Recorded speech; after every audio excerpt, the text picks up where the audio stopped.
Quantum computer সম্পর্কে অনেক video হয়তো আপনি ইন্টারনেটে দেখেছেন, তবে খুব রিসেন্টলি যদি আপনি নিউজ ফলো না করেন তবে আপনার জন্য একটা নতুন খবর আছে। আসলে মাইক্রোসফট সবার সামনে এমন একটা কোয়ান্টাম চিপ তুলে ধরেছে যা সত্যি সবকিছু চেঞ্জ করে দিতে পারে কম্পিউটারের জগতে।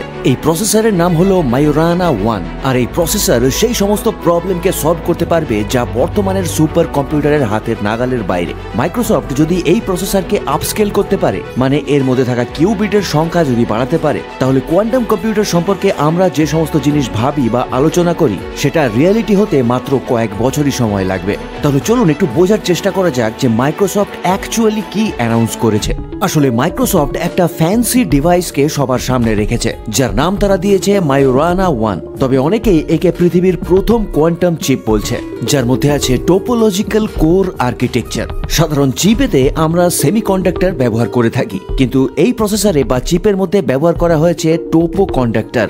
এই শব্দটা হয়তো আপনি আগে কখনো শোনেননি। আসলে টোপো কন্ডাক্টর গুলো একটা এক্সোটিক কোয়াজাই মেটেরিয়াল তৈরি করে যাকে মায়োরানা 0 মোড বলা হয়। এর আগে পর্যন্ত মায়োরানা প্রোডাক্ট শুধু থিওরিতেই ছিল, বাস্তবে এর কোনো রূপ ছিল না। তবে মাইক্রোসফট একটা সেমিকন্ডাক্টর অর্থাৎ ইন্ডিয়াম আর্সেনাইড এবং একটা সুপার কন্ডাক্টর অর্থাৎ অ্যালুমিনিয়ামকে একত্রিত করে তাকে অ্যাবসলিউট জিরোতে ঠান্ডা করে এবং তার উপরে ম্যাগনেটিক ফিল্ডকে অ্যাপ্লাই করে এই মেটেরিয়ালকে তৈরি করতে সমর্থ হয়েছে।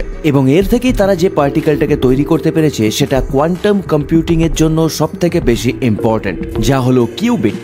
এবার চলুন বোঝার চেষ্টা করা যাক যে এর স্পেশালিটি কি এবং এটা কিভাবে কাজ করে। আসলে বহুদিন থেকেই কম্পিউটার ক্ষেত্রে আমরা সেমিকন্ডাক্টরকেই ব্যবহার করে এসেছি, তবে এই কম্পিউটারটা কোনো নর্মাল কম্পিউটার নয়। এটা সেমিকন্ডাক্টরের উপর কাজ করে না, এটা টোপো কন্ডাক্টরের উপর কাজ করে।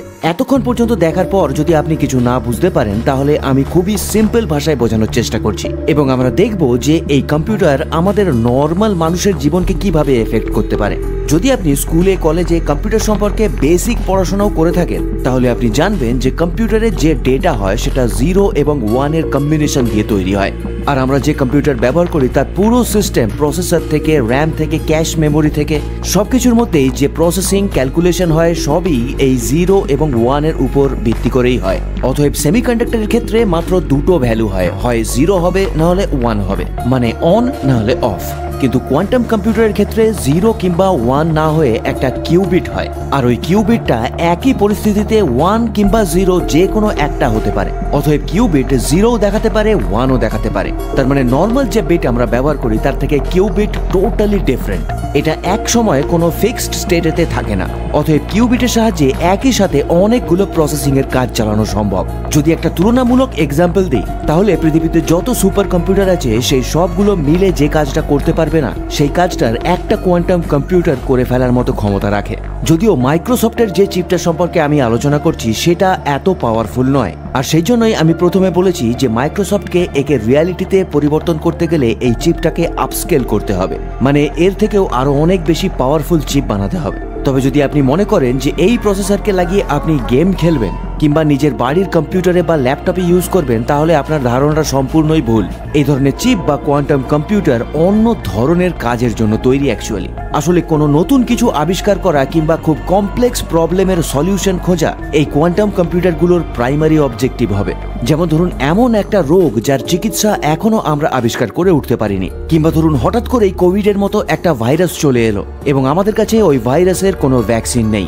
সেই সমস্ত ক্ষেত্রে এই কম্পিউটার আমাদের হেল্প করতে পারবে নতুন চিকিৎসা খোঁজার কিংবা নতুন কোনো ভাইরাসের ভ্যাকসিন খুব তাড়াতাড়ি তৈরি করার।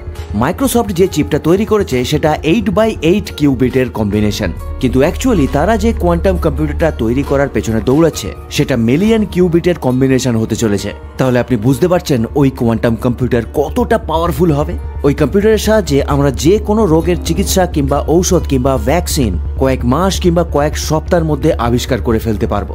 সারা পৃথিবীর প্রত্যেকটা জেলার প্রত্যেকটা গ্রামের জলবায়ু কেমন হয় এবং ওই জলবায়ুর প্যাটার্ন কি সেগুলো আমরা খুবই ডিটেলে বুঝতে পারবো এবং হয়তো এটা অনুমান করা সম্ভব হবে যে ফিউচারে এখানকার ওয়েদার কেমন হতে চলেছে।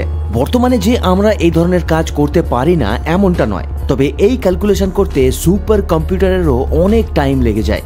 অপরদিকে কোয়ান্টাম কম্পিউটারের ক্ষেত্রে এই কাজগুলো খুব কম সময়ের মধ্যেই আমরা করে ফেলতে পারবো। আরেকটা এক্সাম্পল হলো ন্যানো টেকনোলজি। আপনি ন্যানো টেকনোলজির নাম তো শুনেইছেন, না শুনলেও যদি আপনি অ্যাভেঞ্জার্সের মুভি দেখে থাকেন তাহলে আয়রন ম্যানের নতুন স্যুটটা তো আপনি নিশ্চয়ই দেখেছেন, যেটার মধ্যে আঘাত লাগার পর সেটা নিজে নিজেই রিপেয়ার হয়ে যায়। যদিও ওটা একটা সিনেমার সিন ছিল, কিন্তু এই ন্যানো টেকনোলজিকে বাস্তবেও কিন্তু তৈরি করা সম্ভব, যার সাহায্যে আপনি শুধু সেলফ হিলিং ম্যাটেরিয়ালই তৈরি করতে পারবেন না, বরং এই ন্যানোবটগুলো আপনার শরীরের মধ্যে ঢুকে আপনার শরীরের ড্যামেজ কোষগুলোকেও রিপেয়ার করতে পারবে। এবার গল্প আসছে যে এই কম্পিউটারে কেমন ধরনের সফটওয়্যার চলবে। আসলে সফটওয়্যার আমরা আমাদের ইমাজিনেশন থেকে তৈরি করতে পারি, কিন্তু ওই সফটওয়্যারকে কাজ করানোর জন্য হার্ডওয়্যারের দরকার। কোনো পাওয়ারফুল সফটওয়্যারকে চালানোর জন্য আমাদের কাছে সবথেকে বড় প্রতিবন্ধকতা ছিল হার্ডওয়্যার। যদি আমাদের কাছে সেরকম ক্যাপেবল হার্ডওয়্যার না থাকে তাহলে সফটওয়্যার দিয়ে তো আর কিছু হবে না।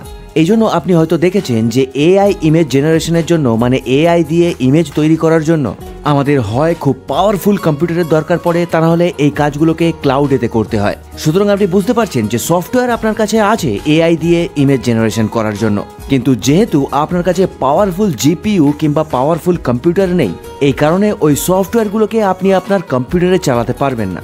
যদি আপনার কাছে পাওয়ারফুল কম্পিউটার থাকে তাহলে এরকম ফ্রি অনেক সফটওয়্যার আছে যার সাহায্যে আপনি শুধু এআই দিয়ে ইমেজই তৈরি করতে পারবেন না, বরং এআই দিয়ে ভিডিও ফ্রিতে তৈরি করতে পারবেন।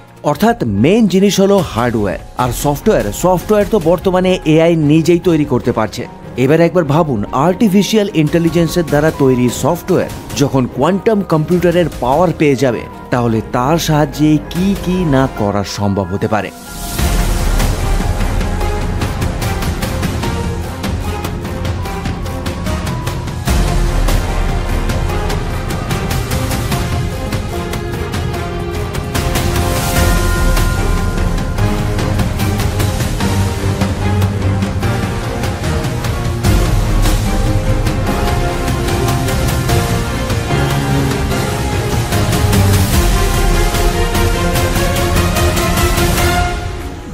সুতরাং আমরা বুঝতে পারছি না যে ফিউচার কত তাড়াতাড়ি পাল্টে যাচ্ছে।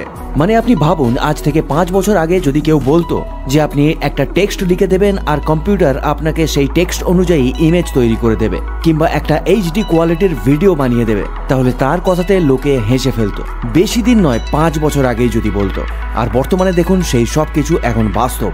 সুতরাং এই ভিডিওটা দেখার পরেও যদি কারো মনে হয় এসব কোনো কিছুই হবে না, তাহলে আমার মনে হয় যে হয় ওই ব্যক্তির টেকনোলজির জগতের সঙ্গে কোনো কানেকশনই নেই, আর তা না হলে তার চিন্তা ভাবনা এখনো মধ্যযুগেই পড়ে আছে। তো বন্ধুরা, ফিউচার খুবই ইন্টারেস্টিং হতে চলেছে।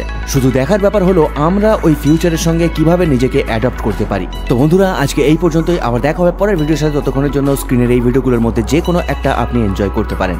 ধন্যবাদ।